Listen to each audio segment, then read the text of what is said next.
राधे राधे, जय श्री कृष्णा। बच्चों, आज मैं आपको कार्यक्रम नियोजन के कंपोनेंट्स को समझा रही हूँ। अगर परीक्षा में आए, है ना, एलटी ग्रेड की परीक्षा देने जा रहे हैं, कार्यक्रम नियोजन इसका आपका टॉपिक है। अगर प्रश्न ये आए कि कार्यक्रम नियोजन को परिभाषित कीजिए और कार्यक्रम नियोजन के अवयव को समझाइए, वैसे प्रश्न अगर इस तरह से आते हैं, मैं एक प्रश्न केवल समझा रही हूँ आपको कि कार्यक्रम नियोजन के कंपोनेंट्स को समझाइए और कार्यक्रम नियोजन को परिभाषित कीजिए, तो हो सकता है। तीसरा प्रश्न इस तरह से आ सकता है, ये कार्यक्रम नियोजन का अर्थ, तात्पर्य और अवयव बताइए, इसके कंपोनेंट्स को समझाइए। इस तरह से डायरेक्ट क्वेश्चन नहीं होकर के इनडायरेक्ट क्वेश्चंस आपके पास आ सकते हैं। तब आप कैसे लिखेंगे, ये जरा सुन लो ध्यान से। पहले क्या लिखेंगे, कार्यक्रम नियोजन का तात्पर्य क्या है, हम क्यों करते हैं कार्यक्रम नियोजन। इसको मैंने आज नहीं बताऊंगी, क्योंकि मैंने पिछली वीडियो में इस पर आपको बता चुकी हूँ।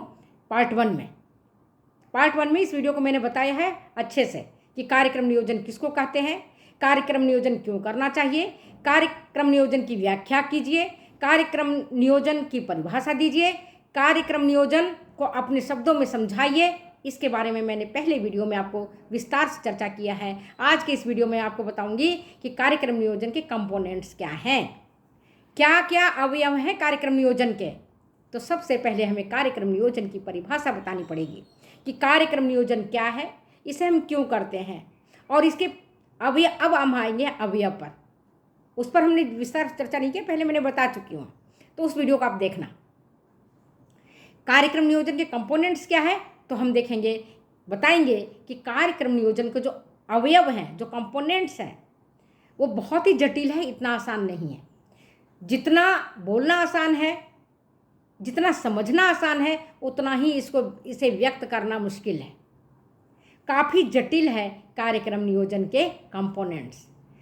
लेकिन इसके बाद लिखोगे, फिर भी इसके अंतर्गत निम्नांकित विषयों को समावेश किया गया है, या लिखोगे, इसके बावजूद इसके अंतर्गत निम्नांकित बातों का समावेश किया गया है या उल्लेख किया गया है। अपने शब्दों को थोड़ा सा आगे पीछे करके लिखेंगे। पहले क्या है, रटने की जरूरत नहीं। पहले क्या है, हम कार्यक्रम नियोजन पहले वीडियो में बताए थे क्यों करते हैं। लोगों की आवश्यकताओं और रुचियों को जानना, पहला अवयव क्या है, हम किसके लिए कर रहे हैं, तो लोगों की रुचि क्या है, उनकी आवश्यकता है क्या है, इसको हमको जानना और समझना। लोगों की आवश्यकताओं को जानना और समझना।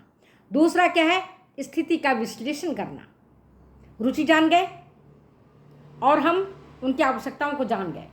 मान लो अभी गर्मी का मौसम है और लोगों की रुचि है कि यहाँ पर एक तालाब खोद दिया जाए और पानी की व्यवस्था की जाए।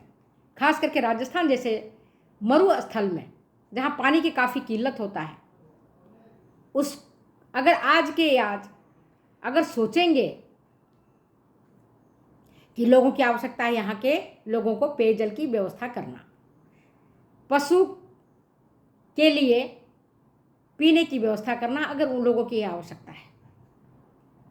आपके गांव की अलग आवश्यकता हो सकती है, आपके शहर के लोगों की अलग आवश्यकता हो सकती है। एक ही परिवार के जो भिन्न भिन्न सदस्य हैं, उनकी भी आवश्यकताएं भिन्न भिन्न हो सकती हैं और होती हैं। ठीक है, तो लोगों की आवश्यकता क्या है, रुचियां क्या है, इनको जानना पहली कंपोनेंट्स है। दूसरा कंपोनेंट्स है स्थिति का विश्लेषण करना। रुचि हमने जान गया, उनकी आवश्यकता जान गई,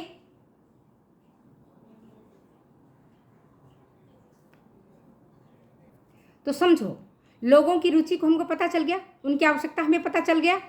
अब हम देखेंगे, स्थिति का विश्लेषण करेंगे कि क्या वो सही है या कुछ सही नहीं है। ये चीज़ हमें देखना बहुत ज़रूरी है, स्थिति का विश्लेषण करना। जब हम स्थिति का विश्लेषण कर लेंगे कि क्या वो जो लोगों की आवश्यकता है, उनकी जो रुचि है, क्या उस पर काम किया जा सकता है, क्या उनकी आवश्यकताओं की पूर्ति और रुचियों के आधार पर जो हमने कार्यक्रम नियोजन करना चाहा है वो हो सकता है। तो पहले हमको एनालाइज द सिचुएशन, इनकी जो स्थिति है, जो कंडीशन है, वहाँ के लोगों को जो परिवेश है, उस पर हमें विस्तार से चर्चा करना पड़ेगा। ठीक है। तीसरा क्या है, हमें करना क्या है, इस संदर्भ में हमें विस्तार से चर्चा करनी पड़ेगी। केवल चर्चा नहीं करनी पड़ेगी, स्थानीय लोगों से मिलकर के और प्रसार कार्यकर्ता से मिलकर के इस पर हमें निर्णय लेना होगा। करना क्या है, इस पर हमें ठोस निर्णय लेना होगा। केवल कागजों में हमने कर लिया तो कागजी घोड़े दौड़ाने से तो कभी भी कार्यक्रम नियोजन की ना तो सफलता हुई है और न कभी होगी। ये आपको लिखना होगा कि हमें क्या करना पड़ेगा, इस संदर्भ में ठोस निर्णय लेने पड़ेंगे और इसके बाद हमें क्रियाओं का निर्धारण करना पड़ेगा। निर्णय तो हमने ले लिया, लेकिन क्रियाओं का निर्धारण करने के लिए हमें स्थानीय लोगों से और प्रसार कार्यकर्ता से और जो भी स्पेशलिस्ट हैं, सब्जेक्ट मैटर स्पेशलिस्ट, उनसे हमें विस्तार से चर्चा करके उनकी बातों को जानना, उनकी बातों को तैयार करना, ये सारी चीज़ें हमें जाननी पड़ेगी। क्रियाओं का निर्धारण करना पड़ेगा और उसके बाद हम देखेंगे कि कौन सी शैक्षिक विधियों का हम काम में लेंगे, किन शैक्षिक विधियों को हम ज़्यादा उपयोग में लेंगे, ये हमें जानना जरूरी होगा। मैंने आपको कई सारी वीडियो में टीचिंग मेथड्स के बारे में विस्तार से चर्चा किया है कि शिक्षण विधियाँ कौन कौन सी हैं, किन किन शिक्षण विधियों को कब कब उपयोग करना चाहिए। मान लो जो महिलाएं या पुरुष अशिक्षित हैं, उनको अगर हम रिटन मटेरियल, प्रिंटेड मटेरियल देंगे तो उनके काम का नहीं।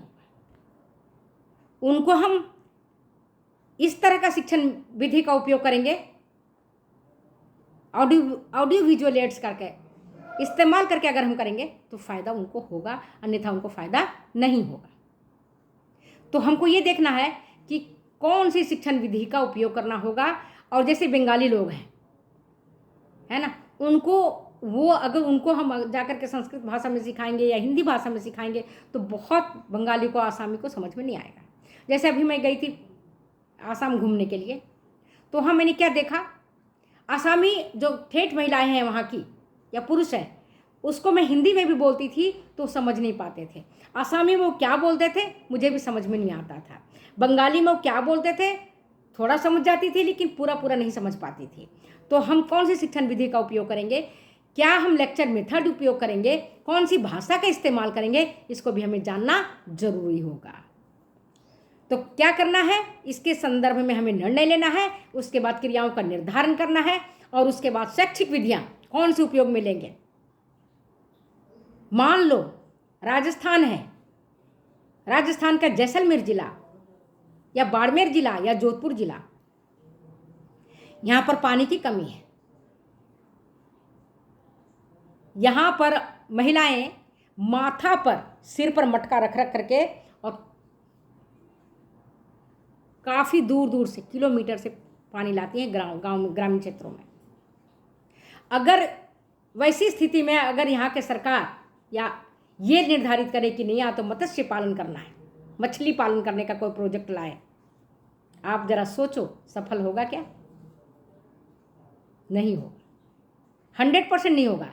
जहाँ लोगों को पानी पीने के लिए, एक अपने घरेलू काम के लिए माथा पर मटका लेकर के, माथे पर गगरा लेकर के या तसला लेकर के, दूर दूर से या हाथों में बाल्टी लेकर के, छोटे छोटे बच्चे से लेकर के बड़े बूढ़े तक दूर दूर से किलोमीटर पैदल चल करके अपने घर का काम करते हैं। अगर वहाँ की सरकार या वहाँ की जनता ये कहे कि नहीं हमको तो मछली पालन करना है, मछली का पालन कैसे होगा? धान की खेती करना है, कैसे होगा जहाँ पानी ही नहीं है? अगर सेम चीज़ आसाम के क्षेत्र में किया जाए, मजोली में किया जाए मत्स्य पालन का काम, या आसाम की दूसरे जगहों में किया जाए, जोरहाट में किया जाए, तो वहाँ सफल हो जाएगा, क्योंकि वहाँ पानी है, वहाँ का क्लाइमेट है, वहाँ सुंदर क्लाइमेट है, पानी ही पानी है। तो ये प्रोजेक्ट राजस्थान में नहीं दे करके ये प्रोजेक्ट अगर असम में दे दिया जाए तो ज़्यादा फायदेमंद होगा। वेस्ट बंगाल में दे दिया जाए, पानी वाले क्षेत्र में दे दिया जाए, तो मत्स्य पालन वहाँ ज़्यादा फायदा होगा। और राजस्थान में, राजस्थान के हिसाब से जो मरु क्षेत्र है, तो वहाँ पर उसका उपयोग नहीं करके अगर ऐसे फसल का उत्पादन किया जाए जो कम से कम पानी में ज़्यादा से ज़्यादा फसल देता हो, ज़्यादा से ज़्यादा फ्रूट देता हो। जैसे यहाँ अनार की खेती अच्छी की जा सकती है, नींबू खूब अच्छा उगाया जा सकता है, बाजरे की खेती खूब अच्छी हो सकती है, आपके अनार की खेती बहुत अच्छा हो सकता है, बेर का खेती बहुत अच्छा हो सकता है। तो यहाँ पर इन चीज़ों को अगर इसके लिए सरकार प्रोत्साहन देती है तो यहाँ पर ये चीज़ सफल होगी। इसके बाद जो मोस्ट इम्पॉर्टेंट पॉइंट है वो ये लिखेंगे कि वांछित परिणामों के आधार पर भविष्य के लिए योजनाएं बना। अभी मैंने बता दिया कि अगर परिणाम आपका अच्छा है तब भविष्य के लिए योजना बनाइए, परिणाम अच्छा नहीं है तो भविष्य के लिए योजनाएं मत ही बनाइए। एग्जाम्पल मैंने अभी पहले दिया ना कि अगर राजस्थान में जोधपुर जिला में या बाड़मेर जिला में, जैसलमेर जिला में आप नहीं सोचोगे कि नहीं मैं तो इनोवेटर हूँ, मैं कुछ करूँगा, मैं तो यहाँ मत्स्य पालन काम करूँगा, तालाब खुदवाऊँगा, पानी आर्टिफिशियल डालूँगा, कैसे भी करके मैं मछली पालन करूँगा।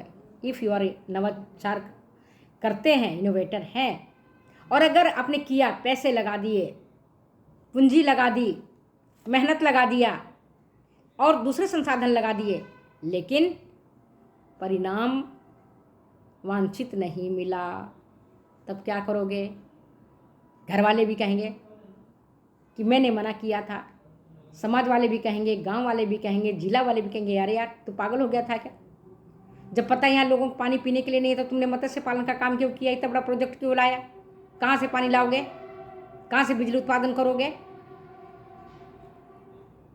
तो आप उस काम को छोड़ दोगे।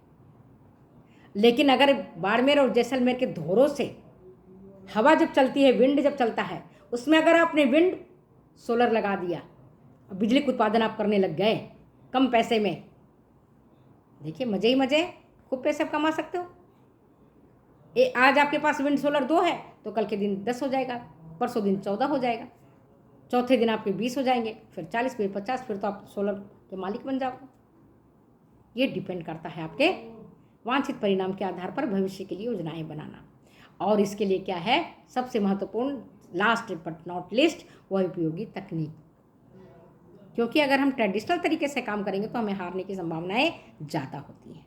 अगर हम ट्रेडिशनल तरीके से काम नहीं करेंगे तो हमारे हारने की संभावनाएं कम होती हैं। तो चलो हम अपनी वीडियो का आज यही विराम देते हैं, फिर अगले बार में अगली बातों के साथ हम आपको पढ़ाएंगे कार्यक्रम नियोजन के सिद्धांत। तब तक मैं देती हूँ यहीं पर अपने शब्दों को विराम, फिर मिलेंगे अगले वीडियो में अगली बातों के साथ। वीडियो अच्छी लगती है तो प्लीज़ शेयर करें, कमेंट करें, सब्सक्राइब करें, फिर मिलते हैं।